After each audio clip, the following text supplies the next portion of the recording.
Boa tarde a todos, todas, sejam bem-vindos. Nosso primeiro programa de entrevista, Kleber Amâncio, eu, Martinho Júnior, e hoje nós vamos entrevistar o professor Jorge Colli. Jorge, muito obrigado pela sua presença aqui hoje com a gente. Obrigado a vocês pelo convite.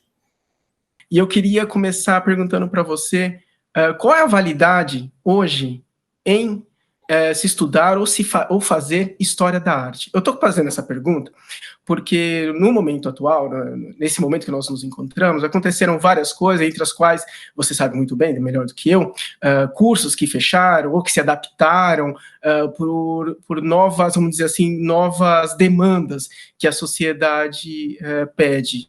E imediatamente uma das coisas que a gente se pergunta é válido ainda? E por quê?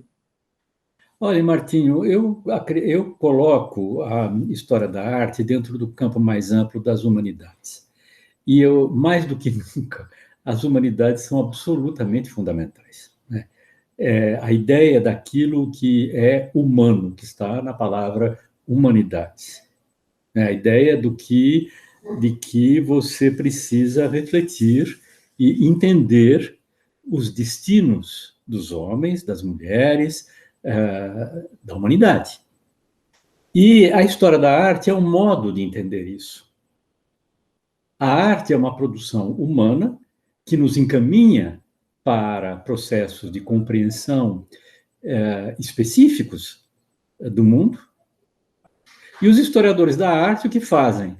Tentam organizar, tentam entender, tentam dar uma visão, um panorama ou um mergulho específico nessa produção que é a produção artística. Essa produção artística, ela tem alguma coisa que eu sempre digo, particularmente no Brasil, e mesmo antes da catástrofe que nós estamos vivendo, ela tem um papel subversivo, porque ela atua num campo que é um campo da inteligência não muito acionado, tanto na nossa formação desde o início, escola primária, secundária, quanto na universidade, que é o campo dos processos da inteligência intuitiva. Para entender a história da arte, eu preciso ter um exercício do olhar, uma compreensão de coisas que são silenciosas, que são muito difíceis de formular e, às vezes, impossíveis de formular, a não ser por certas estratégias que nós, historiadores da arte, utilizamos. Por exemplo, as estratégias comparativas, usar duas obras de arte, colocando uma do lado da outra, para que alguma coisa nasça aí, que a gente entenda o que está acontecendo. E, mais do que nunca, ela é fundamental. Mais do que nunca, hoje, ela é fundamental. Porque nós temos um mundo no qual as questões do entendimento e da inteligência estão ficando cada vez mais para trás. Nós estamos num mundo profundamente condicionado por automatismos de comportamento e de reações muito simples, muito imediatas. Sei lá, lugar de bandido na cadeia, por exemplo. Esse é um automatismo. Você não precisa pensar, você tem uma resposta pronta. E impede com que a gente tente uma percepção mais complexa e melhor, sobretudo melhor dessas coisas. Eu estava falando, você sabe que eu tenho um fascínio muito grande por tudo aquilo que como se chama, que os franceses chamam de fait divers, que é a crônica policial, que são as coisas mais verdadeiras que os jornais trazem. E teve recentemente um caso que é completamente assustador. Foi o caso desse menino que, ao que parece, tinha roubado, tinha pegado emprestado, não se sabe muito bem, uma moto, e um policial que perseguiu, deu um tiro e matou pelas costas. É apavorante. Mas eu fui ler nos jornais a notícia, e depois fui ler os comentários, é mais apavorante ainda, Martinho. Porque as pessoas estão dizendo, é isso mesmo, tem que matar, bandido tem que prender, bandido bom é bandido morto. assim ele aprendeu a não roubar mais. Como aprendeu a não roubar mais se ele está morto? Será que uma motocicleta vale uma vida? Então, nós estamos nesse mundo de barbárie. E se nós conseguimos introduzir elementos reflexivos de inteligência, por meio do nosso trabalho, mesmo de uma maneira modesta, às vezes de uma maneira indireta, é o nosso papel e é essencial. É absolutamente essencial.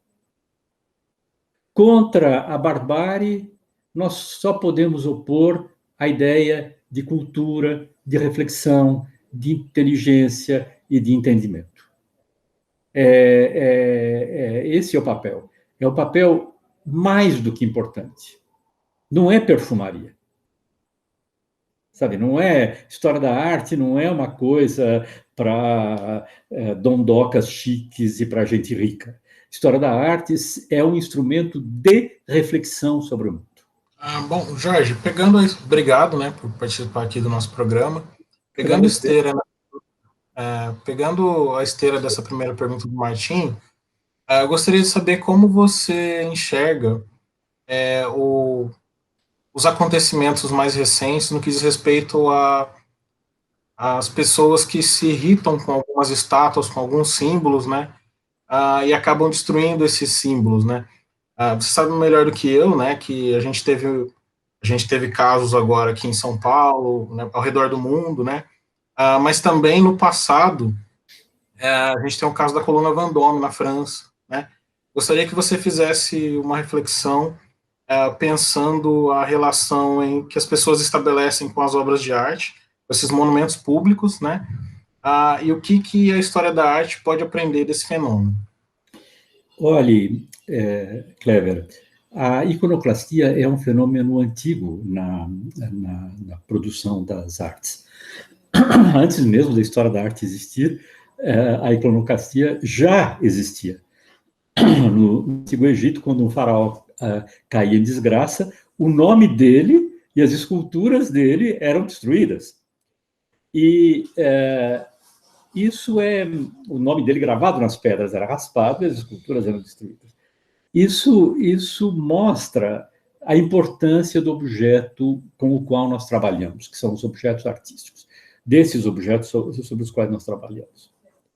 É claro que essas esculturas, elas concentram poderes muito fortes, poderes simbólicos, poderes formais muito fortes. E elas perturbam. E é claro que em momentos de grande revolta, de grande explosão, é compreensível que as pessoas tenham vontade de destruir o passado e de criar, digamos, uma perspectiva limpa, uma tábula rasa para o futuro. Isso ocorreu várias vezes, ocorreu na Revolução Francesa. O Eisenstein tem um magnífico filme que é Outubro, no qual uma das sequências mais fantásticas são das antigas estátuas dos czares sendo derrubadas, caídas à noite com uma iluminação formidável.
nós sabemos muito bem, houve, quando aconteceu, por exemplo, a queda do Saddam Hussein, a derrubada das estátuas do Saddam Hussein, tudo isso é compreensível, eu acho, de um ponto de vista humano. E eu ficaria muito incomodado se eu tivesse na minha esquina de casa uma estátua do Bolsonaro ou uma estátua do Hitler. Eu não gostaria nem um pouco de ter isso na esquina da minha casa, e nem de saber que isso existe em qualquer lugar do mundo. É claro que eu não gostaria. Agora, enquanto historiador, eu não posso aderir a essa ideia. Eu não posso aderir a essa ideia como um programa. Eu acho que os monumentos dedicados aos heróis não são uma boa coisa. E nós até poderíamos combinar, Kleber, que daqui para frente ninguém mais faz estátua para herói.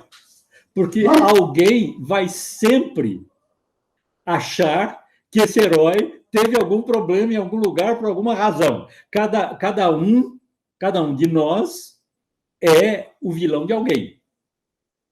Nós nunca vamos conseguir unanimidade para nenhuma pessoa, e nem o herói vai conseguir.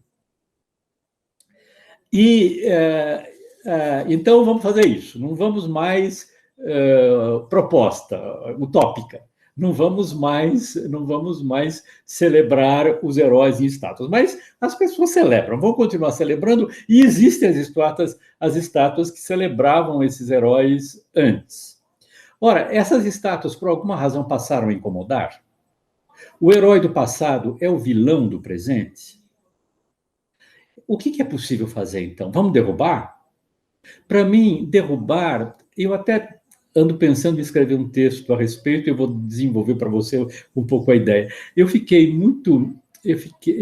pensando, eu não sei se você viu o último filme do Tarantino. Como é que se chama mesmo, Martinho?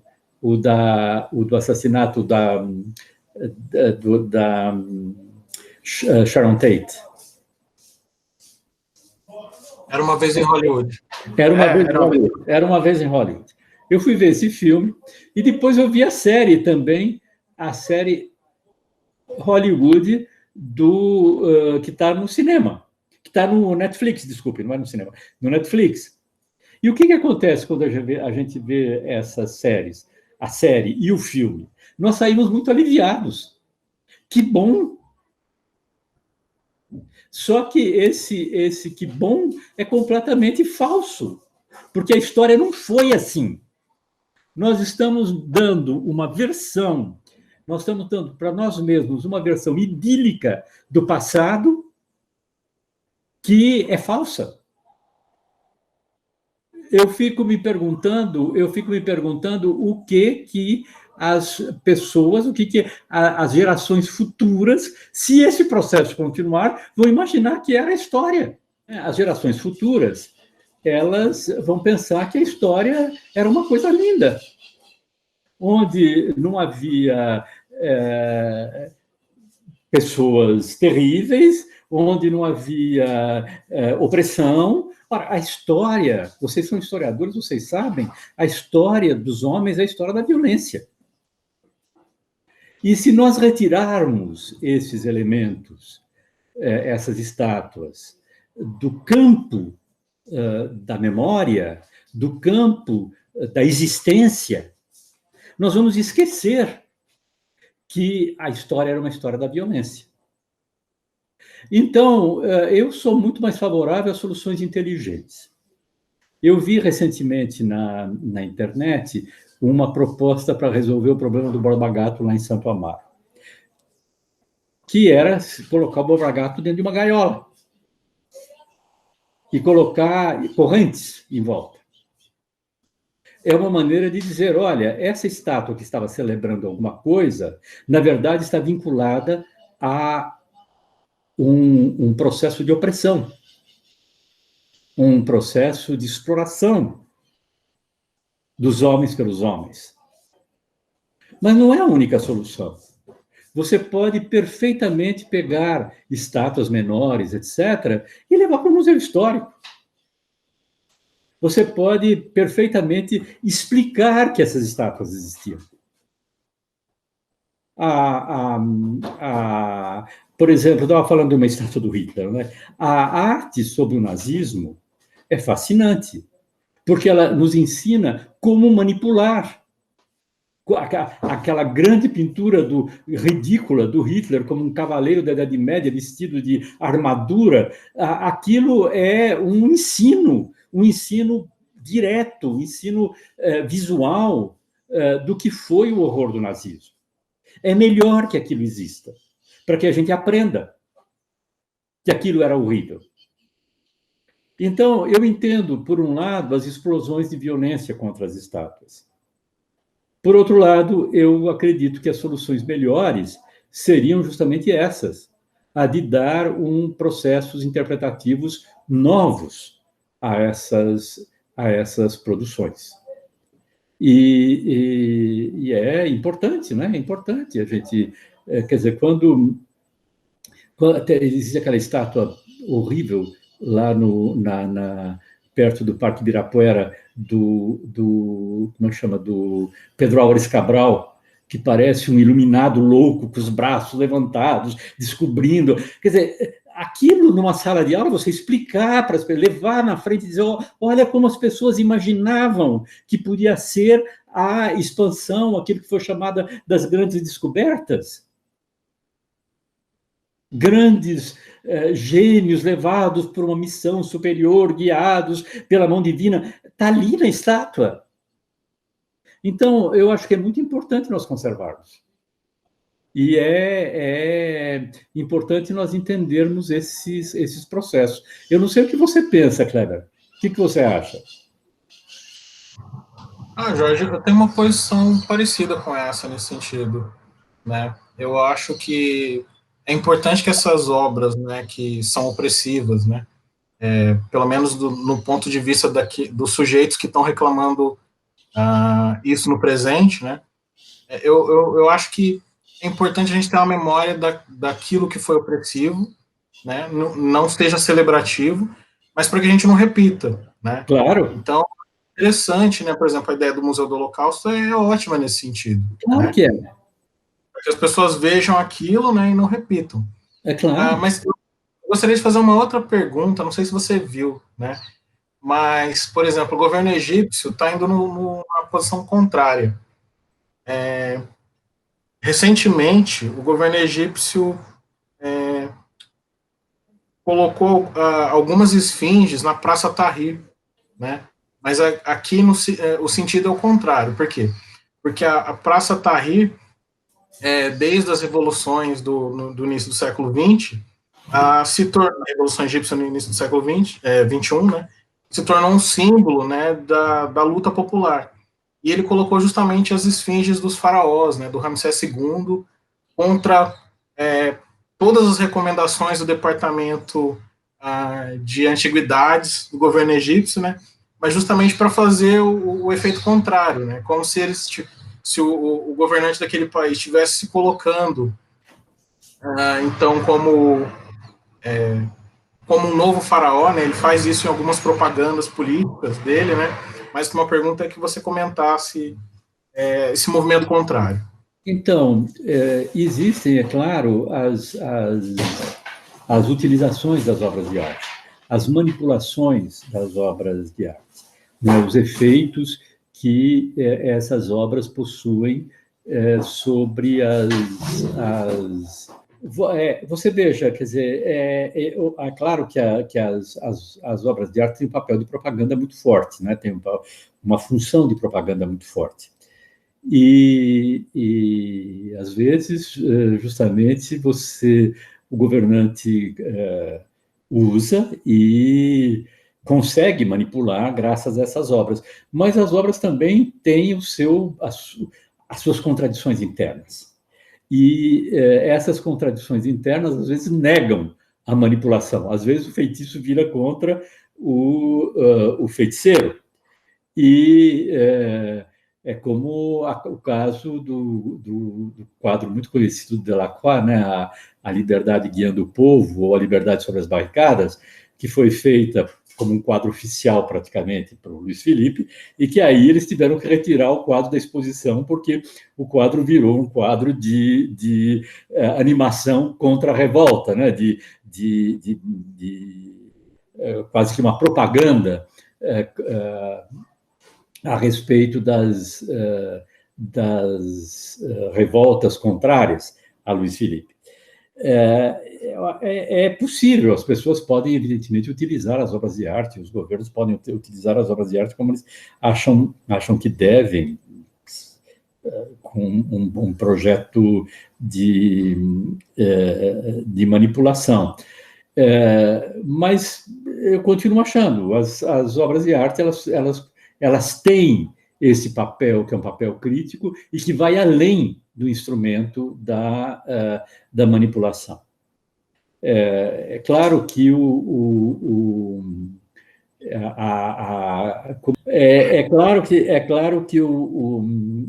aqueles quadros do Hitler foram feitos com intenção de propaganda, mas hoje eles chegam para nós de uma maneira completamente ridícula e crítica.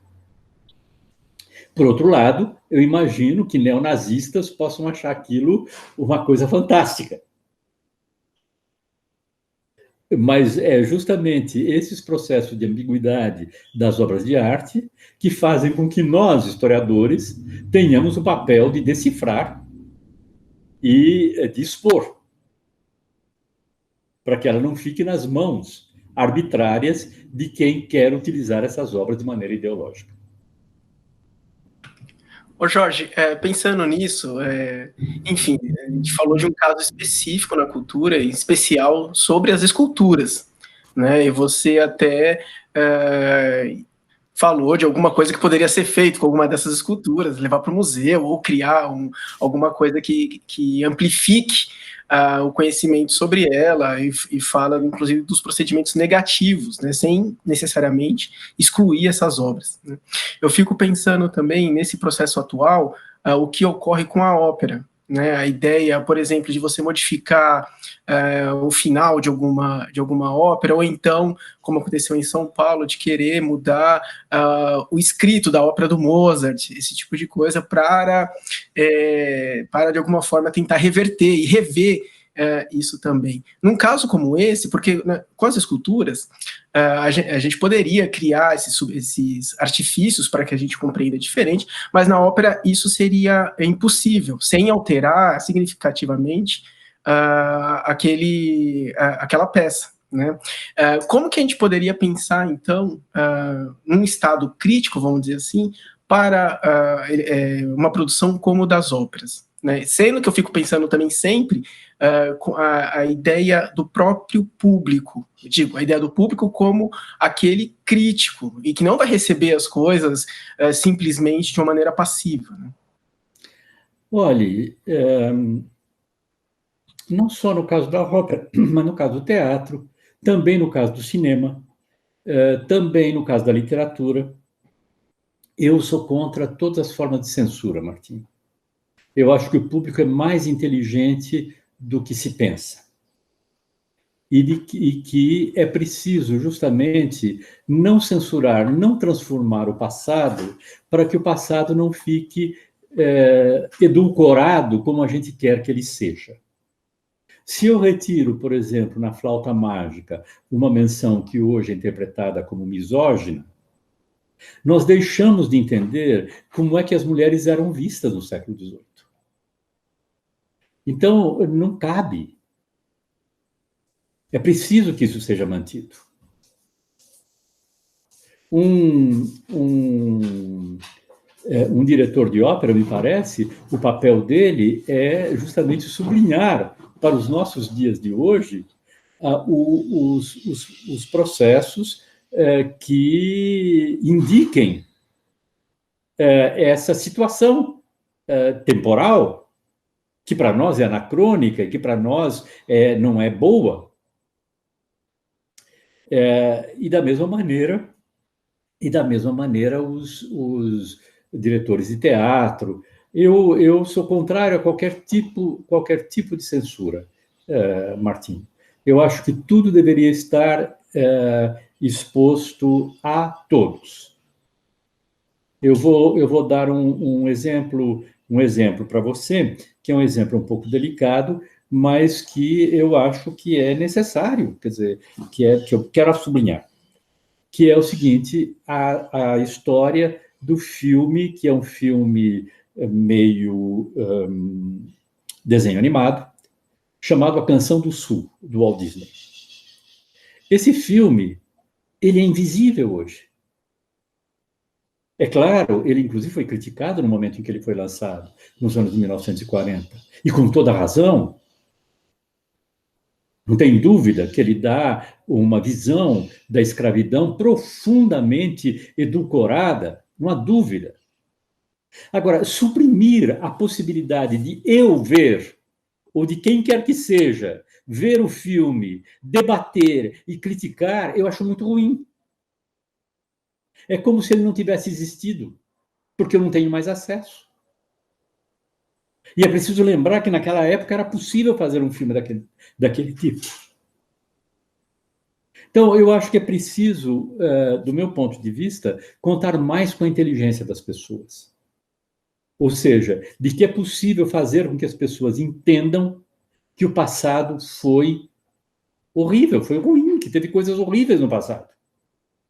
E não é suprimindo elementos do passado que nós vamos conseguir fazer isso. É fascinante você pegar os velhos filmes nazistas. É fascinante você ver o Judeu Sus, por exemplo. Não é? Como é que os nazistas faziam para retratar a figura do judeu como inimigo abominável? Se eu não posso mais ver esse filme, eu não tenho mais acesso a essa percepção.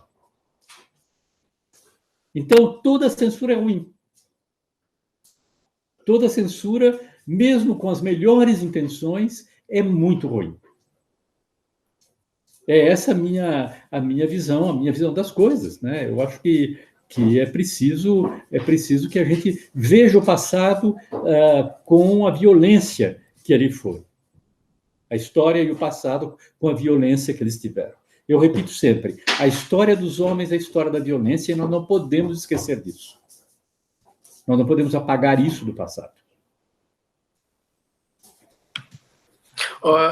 Jorge, talvez mudando um pouco de assunto, mas certamente na mesma esteira, tem não sei se chega a ser um conceito, mas enfim, aparece uma ideia sempre nos seus escritos, que é uma ideia de cultura. E é claro também, essa militância pela história da arte e da cultura, né, esse binômio tão poderoso, talvez você pudesse falar para a gente um pouquinho qual é a sua compreensão dessa ideia de cultura, o que significa essa cultura e o que significa esse binômio, história da arte e cultura.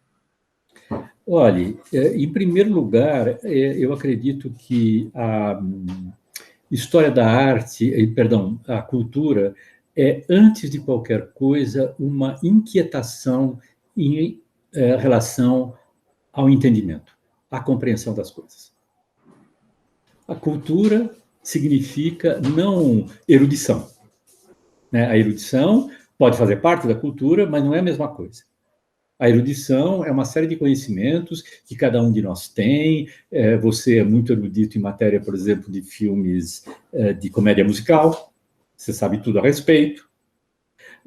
E isso é erudição.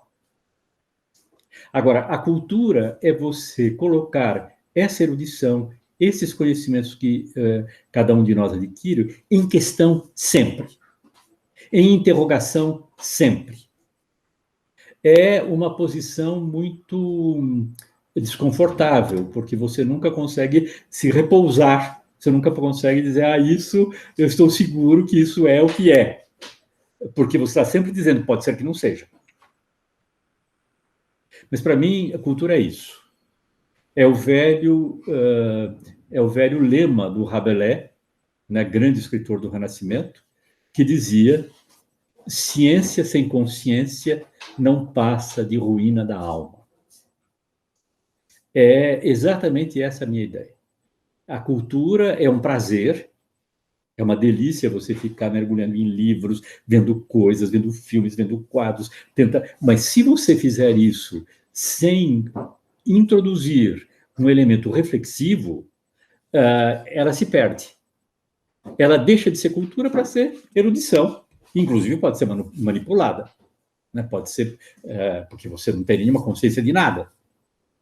Ora, a história das artes, para mim, é a história da consciência da cultura que produziu esses objetos.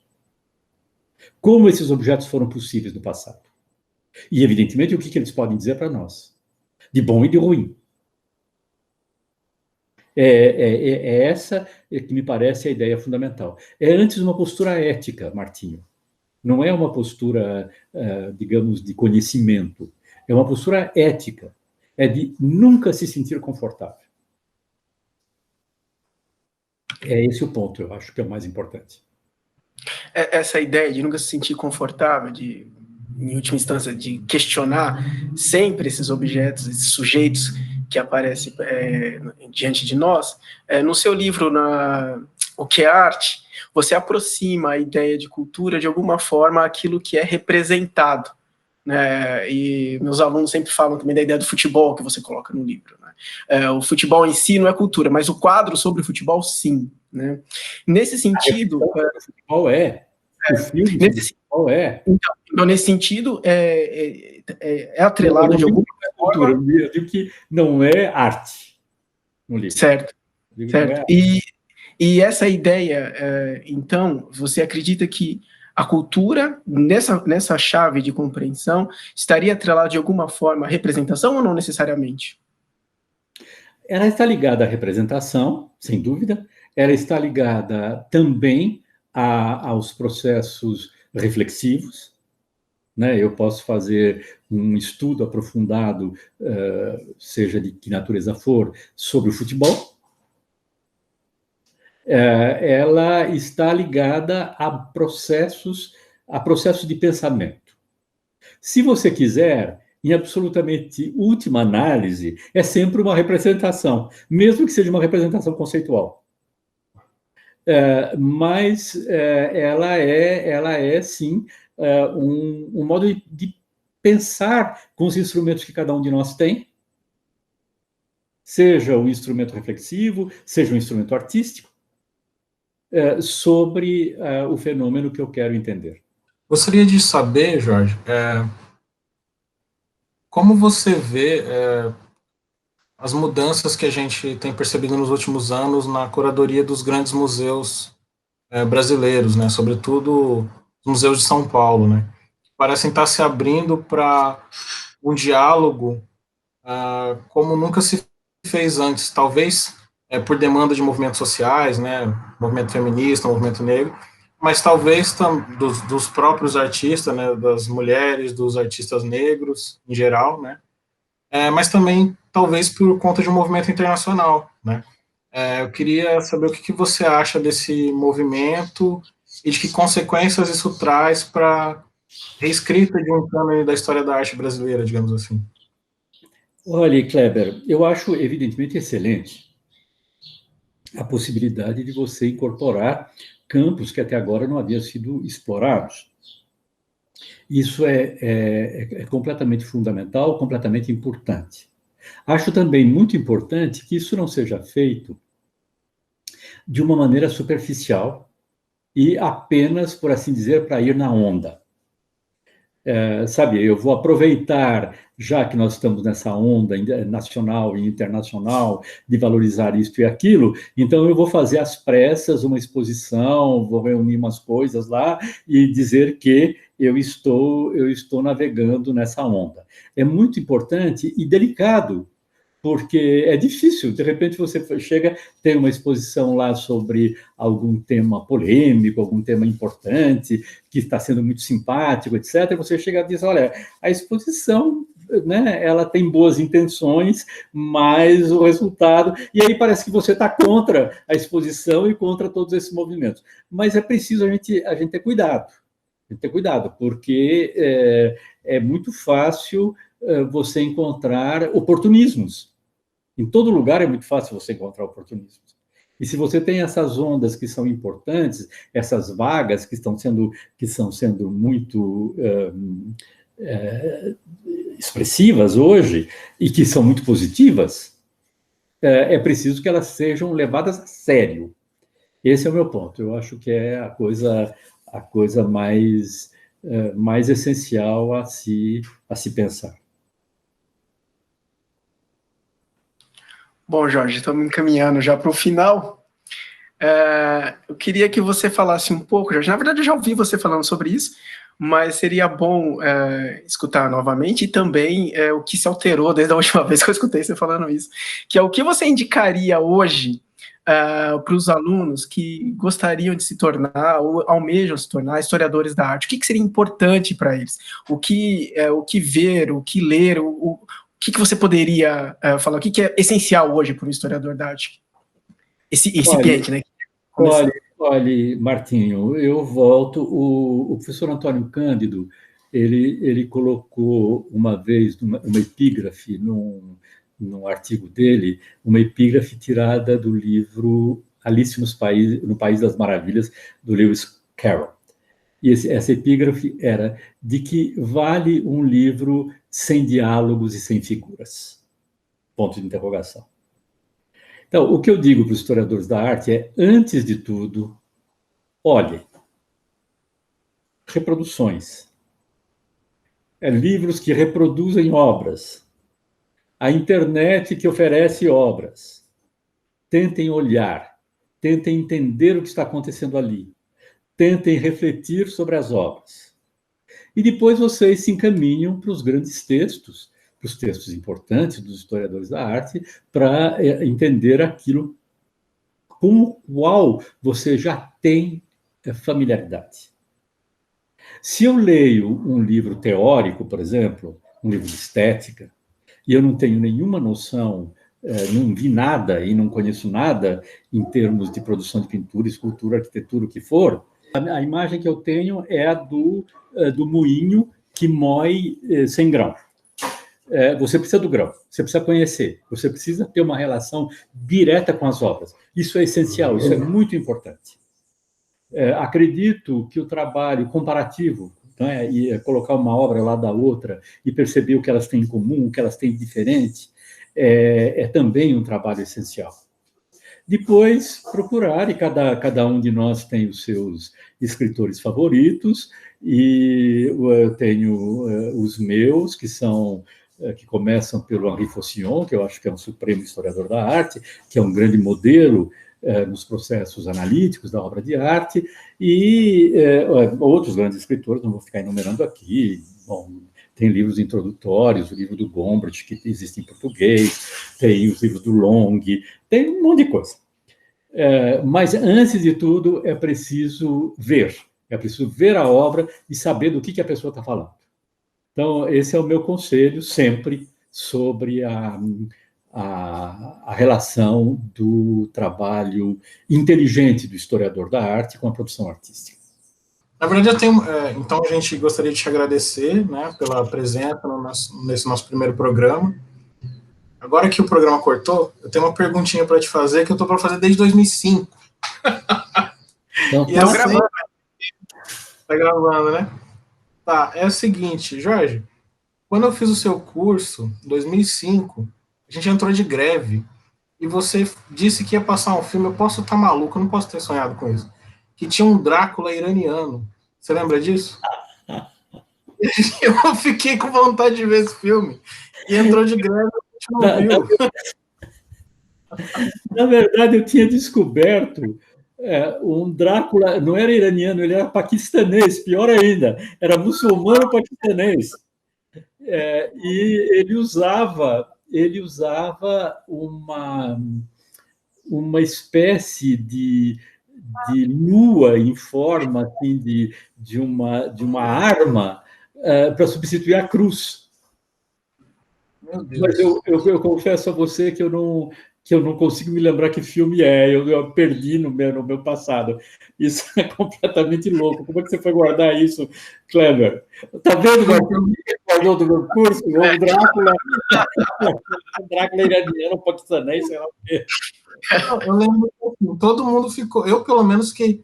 O que o Martinho está fazendo com a mão dele na frente da câmera? Fazendo passos de mágica, né?